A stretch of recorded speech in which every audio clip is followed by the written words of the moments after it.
When we last left the Red River Valley in the summer of 1816, the dream of a colony was dead. Governor Semple and 20 of his men lay buried in a mass grave, victims of the Battle of Seven Oaks. For the second time, the settlers had been expelled, their homes burned, and their fort captured. The Northwest Company flag flew over Fort Douglas, and their Métis allies, led by Cuthbert Grant, were in total control. By any measure, the Nor'westers had won. But far to the east, the man who had set this all in motion was finally on the march. Thomas Douglas, the 5th Earl of Selkirk, was leading his private army of battle-hardened European mercenaries toward the frontier. He was not coming to sue for peace. He was coming for retaliation. What follows is the final chaotic chapter of this corporate war. The conflict now transforms. It becomes a war fought by professional soldiers with large-scale raids and the capture of major forts. It becomes a war of politics, as the British Crown finally intervenes, sending royal commissioners backed by redcoats to try and impose the king's peace on a lawless frontier. And it becomes a war of lawyers, as the fight moves from the prairie to the courtroom, with dramatic trials for murder, theft, and arson. It all leads to a stunning conclusion that almost no one saw coming, an end brought about not by a final glorious victory, but by mutual exhaustion and financial ruin, forcing these two blood-soaked rivals into an unthinkable union that would change the map of Canada forever. This is Episode 4, The Aftermath and Merger.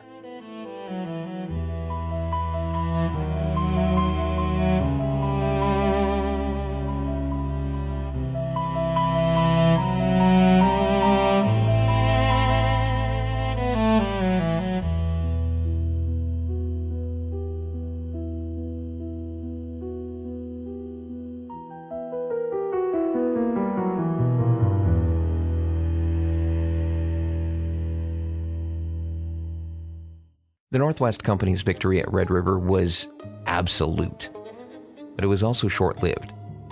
As winter fell, the first wave of Lord Selkirk's forces arrived.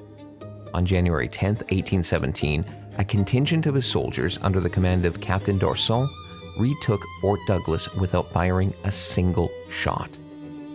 The NWC garrison inside was small and running low on provisions, so they surrendered immediately.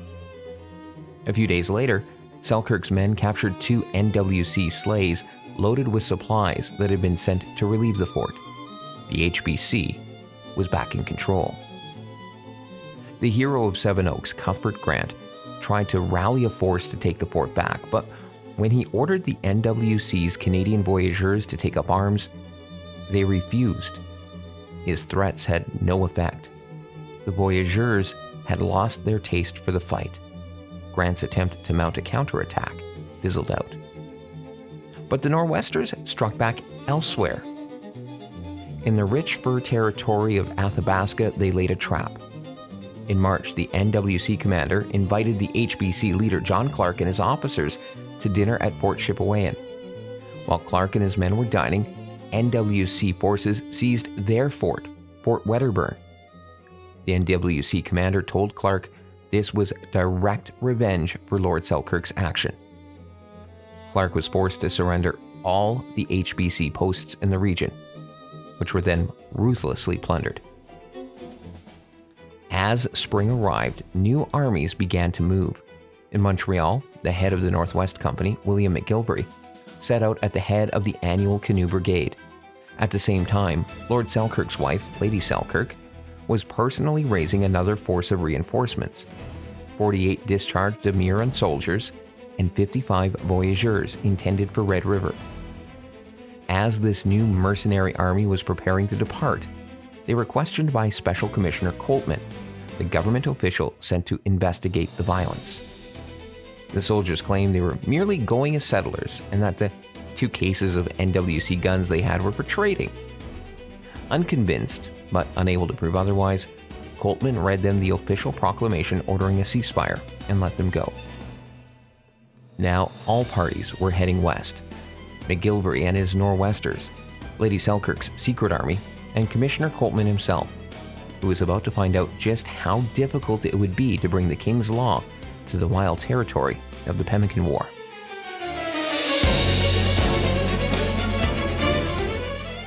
As Lord Selkirk's army marched west and the Northwest Company consolidated its power, the British Crown finally intervened. A special commission led by William Coltman and Major Fletcher was dispatched from Montreal to impose peace. They traveled with an official military escort of 40 soldiers from the 70th Regiment. The government was coming to the wilderness. But as the commissioners made their slow journey west, the war continued. Lord Selkirk abandoned his captured prize of Fort William and headed for the Red River District. The Nor'westers immediately reoccupied the fort. In the Athabasca District, the NWC completed their brutal conquest, burning the remaining Hudson's Bay Company posts and evicting their employees. The NWC's provisions blockade was so effective that some of the baymen starved to death. At Red River, the HBC men finally buried the remaining bodies from the Battle of Seven Oaks, which had been left on the plain for nearly a year. The commissioners got their first taste of the conflict's scale at Sault Ste. Marie. There, Major Fletcher intercepted both the massive NWC brigade, 40 canoes and 450 men, and Lady Selkirk's reinforcements. Fletcher confiscated the arms of both brigades and temporarily detained the Nor'westers before escorting them on to Fort William.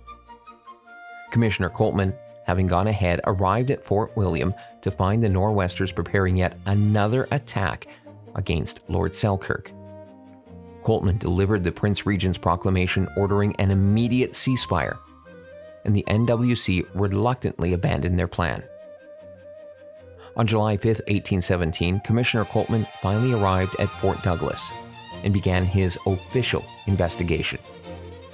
He toured the site of the Battle of Seven Oaks and interviewed Nor'westers, Baymen, and Métis. A fragile peace backed by the authority of the Crown settled over the valley. Coltman paroled most of the prisoners from both sides. In a stunning move, he made only one arrest: Lord Selkirk himself, who was charged and released on a staggering £6,000 bail.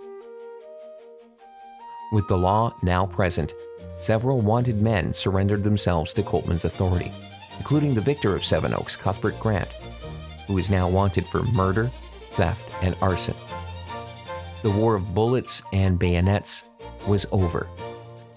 The war of paper and testimony was about to begin. With a fragile peace enforced by the Crown, the conflict moved from the battlefield to the courtroom. In 1818, Commissioner Coltman published his official report on the Pemmican War. The 500-page document pleased no one. Coltman concluded that the Hudson's Bay Company was the first aggressor, that Selkirk's colony was likely a strategic attack on the Northwest Company, but that the Nor'westers had exceeded all lawful and reasonable bounds of self-defense in their retaliation. The trials began that same year, not in the seats of government, but in Montreal, the commercial heart of the Northwest Company. Lord Selkirk protested, arguing it was impossible to find an impartial jury in a city so intimately connected with the NWC, but the government refused to move the trials. The scale of the crimes was staggering. There were 38 cases of murder, 60 cases of grand larceny, and 13 cases of arson to be tried.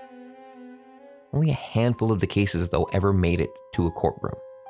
Lord Selkirk himself was tried on charges of theft and false imprisonment. Colin Robertson was tried for the destruction of Fort Gibraltar. Cuthbert Grant and 15 of his men were tried for the murder of Governor Semple.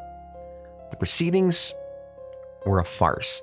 Witnesses were expected to pay their own travel and accommodation, so Lord Selkirk had to personally pay the expenses for all HBC witnesses. Several high-profile Nor'westers, including Cuthbert Grant, simply jumped bail and were never seriously pursued by the authorities. In the end, nearly every trial ended in acquittal. There was only a single conviction. A discharged Swiss soldier named Charles de Reinhardt was found guilty of murdering an HBC man. He was sentenced to death by hanging, but in a final, cynical twist, the sentence was never carried out. The trials had failed to bring justice or closure. And as the combatants walked free from the courthouses of Montreal, the conflict in the wilderness, despite the Prince Regent's proclamation, was not truly over.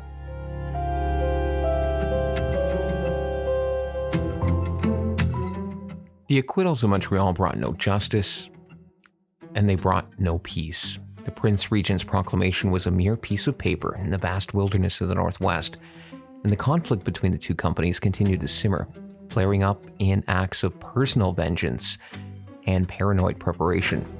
The last shots of the Pemmican War had yet to be fired. The primary target was the Hudson's Bay Company's most aggressive field commander, Colin Robertson. In October 1818, after Robertson returned to the Athabasca district, Nor'westers at Fort Chipewyan spread rumors that he was planning to incite local First Nations to massacre them. The NWC's Canadian voyageurs refused to work until he was arrested.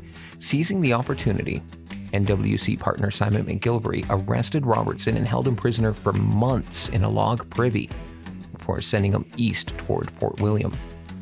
But near Cumberland House, the irrepressible Robertson escaped his captors and made his way back to the Athabasca region. 2 years later, in the summer of 1820, the conflict still simmered. Rumors circulated that the Northwest Company was planning to blockade the vital Grand Rapids portage. The new leader of the HBC, George Simpson, took the threat seriously, writing that we therefore provided our people with a musket and bayonet each and 10 rounds of ball cartridge, and armed ourselves for the purpose of self-defense. The rumors proved true. At the Grand Rapids, Colin Robertson was ambushed and captured by the Nor'westers for a second time. He would escape yet again, but this time he fled into the United States, his role in the conflict finally over. Back at Red River, tensions remained at a fever pitch.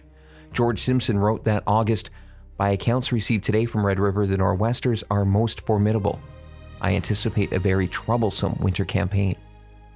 He laid out his policy, stating he would avoid conflict if possible, but would with firmness and determination maintain the rights and best interests of the company and defend the property and every person by any means within power. Both sides were armed, dug in, and preparing for another violent winter. The war, it seemed, was endless.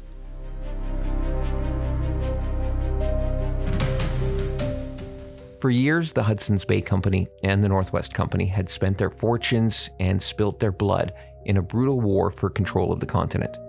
Both sides stood armed and ready for another winter of violence in 1820, a conflict that seemed destined to continue until one of them was utterly destroyed. But the end, when it came, was not a bang, but a penstroke. Hostilities between the two rivals came to a swift and stunning end in 1821. There was no final battle, no dramatic surrender. The Secretary of State for War in the colonies, Henry Bathurst, ordered the two companies to cease hostilities. As well, regulations regarding the North American fur trade were passed by the British government. Both companies were also facing a number of other issues. The years of competition in the marketplace and on the battlefield had brought the HBC and the NWC to the brink of bankruptcy. It would become harder and harder for the two companies to fight when neither could afford to pay their employees, let alone purchase the materiel needed to wage war. The desire to wage war for the sake of honor was also gone for the Hudson's Bay Company. Lord Selkirk had nearly gone bankrupt defending himself and his employees in court. He also came down with tuberculosis. He had returned to London, but was suffering from the late stages of the disease. He would travel with his family to Spain, but would get no further than Pau, France. There, he would pass away on April 8, 1820. The two mortal enemies would finally decide they would be best served to end the hostilities, as ordered by the government, and merge into a new company. This new company would be called the Hudson's Bay Company.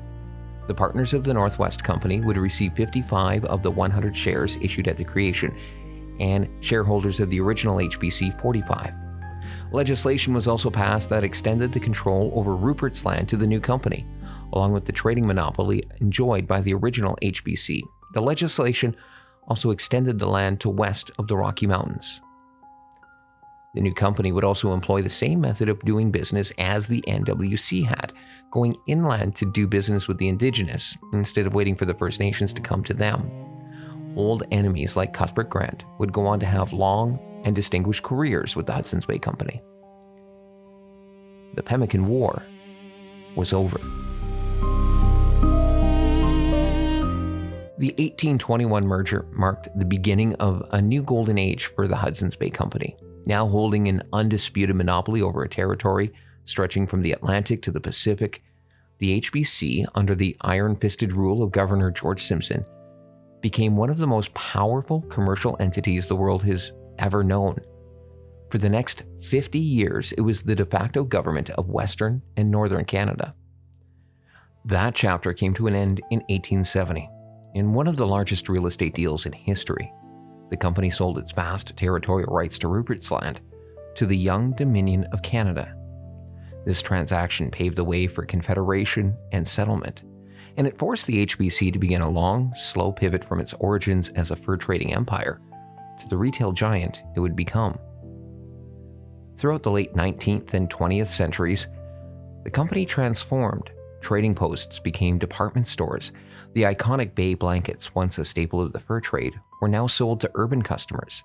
The company diversified into land development, oil and gas, and shipping, helping to build the very cities and towns that were growing on the land it once ruled. By the 1980s, it had shed its other interests to focus solely on retail, acquiring competitors like Zellers, becoming a fixture in Canadian shopping malls. But the 21st century brought new challenges. The rise of e-commerce and big box stores put immense pressure on the legacy department store model. Ownership changed hands multiple times from Canadian to American interests, and the company struggled under mountains of debt. Despite attempts to modernize and even revive the nostalgic Zellers brand in 2023, the financial headwinds proved too strong. In early 2025, after 355 years of continuous operation, the Hudson's Bay Company, the one-time ruler of half a continent, born from a royal charter and forged in the fires of the Pemmican War, was forced to file for bankruptcy protection. Its future uncertain for the first time since its inception.